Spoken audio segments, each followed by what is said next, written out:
जय Hind student, welcome to online teaching from Devas international school. आज बच्चों मैं आपको चैप्टर नंबर 13 के शब्दार्थ लिखाऊंगी। इसके पहले के लेक्चर में मैंने आपको पोएम एक्सप्लेन की थी और हमने उसे समझा था। मैंने आपको होमवर्क दिया था कि आपको पोएम को क्या करना है, अपनी CW की नोट में 1 टाइम राइट करना है और उसके फर्स्ट और सेकंड पैराग्राफ आपको लर्न करना होगा। तो आई होप आपने अपना होमवर्क कंप्लीट किया होगा। तो सभी लोग देखो, जिस तरह से मैंने लिखा हुआ है अपनी नोटबुक में पोएम, इसी तरह आप सबकी भी नोटबुक में पोएम लिखी होनी चाहिए। मैंने आपको होमवर्क में दिया था। ओके, अब आप लोग को क्या करना है, अपनी हिंदी की CW की नोटबुक निकालनी है और हम इस चैप्टर के शब्दार्थ लिखेंगे। ठीक है, तो सभी बच्चे अपनी हिंदी की CW की नोटबुक निकालेंगे और हम इस चैप्टर के शब्दार्थ लिखना स्टार्ट करेंगे। तो सब लोग ने पोएम लिखी होगी, तो आप सभी ने लिखा होगा चैप्टर का नेम, साफ सफाई रखो भाई। अगर आपने नहीं लिखा है तो शब्दार्थ के बाद भी आप पोएम राइट कर सकते हो। ठीक है, तो सभी बच्चों ने अपनी हिंदी की नोटबुक निकाल ली। ओके, अब मेरे साथ लिखना स्टार्ट करोगे आप सभी लोग। आज की डेट डाल दोगे, चैप्टर नंबर 13 साफ सफाई रखो भाई। चैप्टर का नेम लिखो, साफ सफाई रखो भाई। मैं आपको शब्दार्थ लिखा रही हूँ तो मैं इसे स्किप करती जाऊंगी। ये मैंने अपनी नोटबुक में लिख लिया और आपको मैंने होमवर्क में दिया था। आपको अपनी टेक्स्ट बुक में से देखकर इस पोएम को अपनी नोटबुक में 1 टाइम राइट कर लेना है। तो चैप्टर के नेम के नीचे लिखोगे स्टार, लिखो शब्दार्थ, स्टार करके लिखो शब्दार्थ। नंबर 1 अंबार, नंबर 1 अंबार, अंबार का लिखो ढेर, अंबार का ढेर। सभी लोग लिखेंगे अच्छी सी राइटिंग में। CW की नोटबुक निकालनी है। जिसने पोएम राइट नहीं की है वो फिर से मैं बोल रही हूँ, आप लोग राइट कर लीजिएगा। न्यू पेज पे राइट करना है, नया चैप्टर है हमारा, चैप्टर नंबर 13। आज की डेट डालोगे और लिखोगे शब्दार्थ। नंबर 2 नंबर 1 फिर से बोल रही हूँ, अंबार, अंबार का क्या होगा, ढेर, अंबार का क्या होगा, ढेर। नंबर 2 उपचार, उपचार का मैंने आपको बताया था एग्जाम में, अरे जब मैंने आपको पोएम एक्सप्लेन की थी। इलाज, उपचार का मतलब क्या होता है, इलाज। नंबर 3 स्वच्छता, स्क्रीन पे दिख रहा है, आपको अपनी नोटबुक में राइट करते जाना है। मैं आपको बोल रही हूँ और आप लोग बोलते जाइए और राइट करते जाइए। ठीक है, स्वच्छता सफाई। सबल बलवान, धारो निश्चय करो, धारो निश्चय करो। न ज्योति नई रोशनी, न ज्योति नई रोशनी। बारो उजालो, बारो उजालो। निरोगी स्वस्थ, नंबर 8 है निरोगी स्वस्थ। नंबर 9 है देह, है देह यानी शरीर, देह यानी शरीर। फिर से एक बार मैं बोल रही हूँ, अंबार ढेर। नंबर 2 उपचार इलाज। नंबर 3 स्वच्छता, स्वच्छता का मतलब होता है सफाई। सबल, सबल यानी बलवान यानी शक्तिवान। धारो यानी निश्चय करो, यानी धारो यानी निश्चय करो, यानी एक शपथ लो, प्रॉमिस करो। नंबर 6 है नवज्योति यानी नई रोशनी, नवज्योति यानी नई रोशनी। नंबर 7 है बारो यानी जलाओ, बारो यानी जलाओ। नंबर 8 है निरोग, नंबर 8 है निरोग यानी स्वस्थ। नंबर 9 है देह यानी शरीर। ओके, यहाँ पर कंप्लीट हुआ हमारा शब्दार्थ, यहाँ पर हमारा कंप्लीट होता है। अब न्यू पेज पे हेडिंग डालोगे आप सभी लोग, प्रश्नों के उत्तर लिखो। न्यू पेज पे आप सभी लोग को हेडिंग डालनी स्टार करके प्रश्नों के उत्तर लिखिए, प्रश्नों के उत्तर लिखिए। नंबर 1 चारों ओर क्या फैला हुआ है, क्वेश्चन नंबर 1 है हमारा, चारों ओर क्या फैला हुआ है। उत्तर करके लिखो, चारों ओर कूड़े करकट का अंबार फैला हुआ है। आंसर लिखो। चारों ओर कूड़े करकट का अंबार फैला हुआ है। देखो मैं बोलती हूँ तो आप राइट कर रहे हो, तो आप भी राइट करते समय क्वेश्चन भी बोलो और आंसर भी बोलो। उससे क्या होगा, आपको क्वेश्चन आपके माइंड में बैठेगा और आपको याद भी हो जाएगा साथ साथ में थोड़ा। ओके, कंप्लीट हुआ क्वेश्चन नंबर 1। अब लिखो क्वेश्चन नंबर 2। कभी किसे दूर करने की बात कह रहे हैं। कभी किसे दूर करने की बात कह रहे हैं। तो लिखो कभी अपने मन के अंदर की, कभी अपने मन के अंदर की गंदगी को दूर करने की बात कह रहे हैं। कभी अपने मन के अंदर की गंदगी को दूर करने की बात कह रहे हैं। ओके, क्वेश्चन नंबर 1 और 2 कंप्लीट हुआ। 1 line left. Question number 3। Question number 3। कभी कौन सा मंत्र अपनाने को कह रहे हैं। कभी कौन सा मंत्र अपनाने को कह रहे हैं।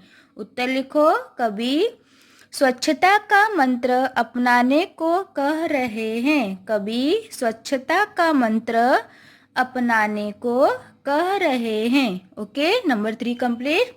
लिखो नंबर 4। हम निरोग किस प्रकार रह सकते हैं। हम निरोग किस प्रकार रह सकते हैं। उत्तर लिखो। अपने आसपास, अपने आसपास साफ सफाई रखकर, अपने आसपास साफ सफाई रखकर हम निरोग रह सकते हैं। आंसर क्या है। अपने आसपास साफ सफाई रखकर हम निरोग रह सकते हैं। नंबर 5 है। खुशियों का अंबार किस प्रकार बरसेगा। खुशियों का संसार किस प्रकार बरसेगा। क्वेश्चन नंबर 5 राइट करो। खुशियों का संसार किस प्रकार बरसेगा। तो लिखो उत्तर। जब गंदगी दूर होगी, जब गंदगी दूर होगी तो खुशियों का संसार बसेगा। जब गंदगी दूर होगी तो खुशियों का संसार बसेगा। तो यहाँ पर हमने CW की नोटबुक में शब्दार्थ और कुछ क्वेश्चन आंसर राइट किए। अब आप सभी लोग अपनी CW की नोटबुक रखकर अपनी हिंदी की टेक्स्ट बुक निकालेंगे और हम लोग टेक्स्ट बुक में राइट करेंगे। ठीक है, आई होप आप सभी के क्वेश्चन आंसर नोटबुक में कंप्लीट कर लिए होंगे आप सभी ने। तो आप सभी लोग अपनी हिंदी की अब टेक्स्ट बुक निकालेंगे और हम टेक्स्ट बुक को कंप्लीट करेंगे। ठीक है, तो सभी बच्चे अपनी हिंदी की टेक्स्ट बुक निकालेंगे और जिसने पोयम नहीं लिखी है होमवर्क, वो होमवर्क कंप्लीट करेगा।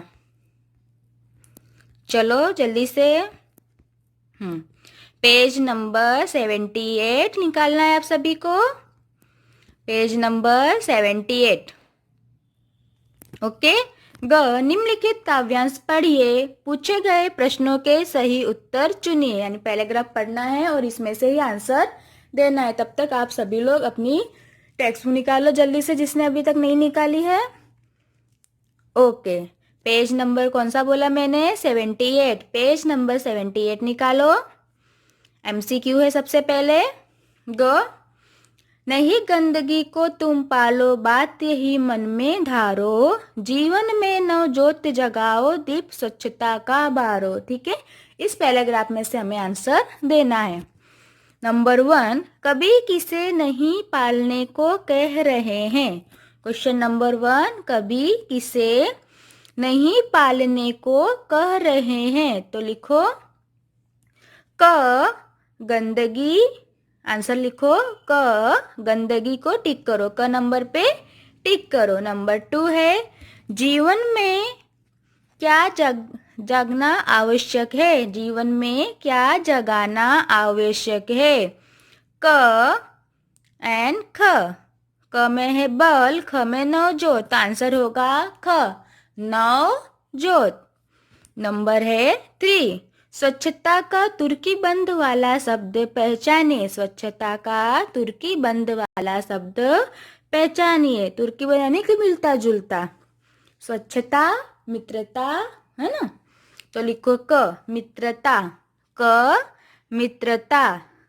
ओके। नंबर 4 सॉरी, गंदगी का विलोम शब्द पहचानिए। गंदगी का विलोम शब्द क्या होगा? स्वच्छता। गंदगी यानी साफ, गंदगी यानी गंदा, तो उसका अपोजिट स्वच्छता। स्वच्छता यानी साफ, सुंदरता। ओके। तो क नंबर पे टिक करेंगे। फिर से देखो, नंबर 1 में क, नंबर 2 में ख, नंबर 3 में क, नंबर 4 में क। ओके, कंप्लीट हुआ। उसके बाद पेज नंबर 79, पेज नंबर 79। कविता की निम्नलिखित पंक्तियां पूरी कीजिए। कविता की निम्नलिखित पंक्तियां पूरी कीजिए। देखो, यहाँ पे पोयम कंप्लीट करनी मैंने की हुई है, तो फटाफट लिखो। नंबर 1, मंत्र स्वच्छता का अपनाओ। जैसे मैंने लिखा है, लिखो, मंत्र स्वच्छता का अपनाओ, स्वस्थ सबल जीवन का दान। मंत्र स्वच्छता का अपनाओ, स्वस्थ सबल जीवन का दान। Complete number 1। अब नंबर 2, साफ सफाई रखो भाई। आपको खाली जगह में क्या लिखना है? सिर्फ रखो भाई। नंबर 2 लाइन में लिखो, तभी रहोगे तुम निरोग। तभी रहोगे तुम निरोग। उसके बाद है ड, निम्नलिखित काव्यों का भाव स्पष्ट कीजिए। भाव स्पष्ट कीजिए यानी इस लाइन को आपको समझाना है, इसके बाजू में आपको लिख देना है एरो करके। ये आपका होमवर्क है, मैंने आपको पोयम में समझाया हुआ है, आपको खुद से ये लिखना है। तो वहाँ पे आप SW लिख दो। दीप स्वच्छता का बारो, वायु दे मन शुद्ध रहेगा। ये दो आपको क्या करना है, नीचे यहाँ पे एक्सप्लेन कर देना है उसके बाजू में, ठीक है। उनका मतलब क्या होता है। च, निम्नलिखित शब्दों के बहुवचन रूप को पहचानिए। निम्नलिखित शब्दों के बहुवचन रूप को पहचानिए यानी एक वचन और बहुवचन। मैंने आपको फर्स्ट सेमेस्टर में चलाया था, एक वचन और बहुवचन। एक चीज हो तो एक वचन, एक से ज्यादा चीज हो तो बहुवचन, ठीक है। नंबर 1, बीमारी। तो देखो, मैंने अंडरलाइन की हुई है, आप लोग को भी इस तरह से अंडरलाइन कर देनी है। बीमारी तो बीमारियां, बीमारियों नहीं होगा, क्या हो जाएगा? बीमारियां। नंबर 2, रचना, रचनाएं। रचना, रचनाएं, रचनाएं पे अंडरलाइन करोगे। नंबर 3, नारा, नारे। नारा, नारे। नंबर 4, ढेर, ढेरों। ढेर, ढेरों। नंबर 5, बस्ती, बस्तियां। बस्ती, बस्तियां। नंबर 6, खुशी, खुशियां। नंबर 6, खुशी, खुशियां। ये सब क्या होगा? इसके बहुवचन रूप है, सिर्फ आपको अंडरलाइन करना है यहाँ पे।